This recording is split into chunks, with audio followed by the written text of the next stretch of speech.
আমাদেরকে বাঁচতে দেন, আমাদেরও তো পেট আছে, আমাদেরকে বাঁচার সুযোগ দেন। আমরা আজকে অনাহারে থাকলে আমাদেরকে খাদ্য দিবে কে?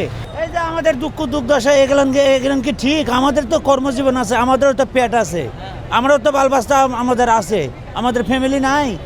আমরা এই ঘন্টার পর ঘন্টা যদি এই রাস্তাতে যদি এরকম করি, এইভাবে যদি দাঁড়ায় রাখে, তাহলে আমরা কামাই করবো কবে? জীবন যাপন আমরা চলবো কিভাবে কন আপনারা ভাই? আমরাও তো একটা মানুষ, আমাদেরকে বাঁচার সুযোগ দেন।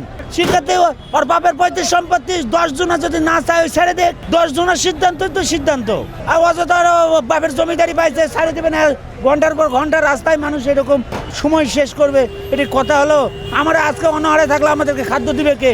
আমরা কামাই না করতে পারলে কোথায় পাবো আমরা? কন মামা, কোথায় পাবো আমরা টাকা পয়সা? আমাদেরকে কে দিবে? আমাদের তো একটা কর্মজীবন আছে, আমাদেরকে বাঁচতে দেন। আমাদেরকে আপনাদের অনুরোধ, আমাদেরকে বাঁচার সুযোগ দেন।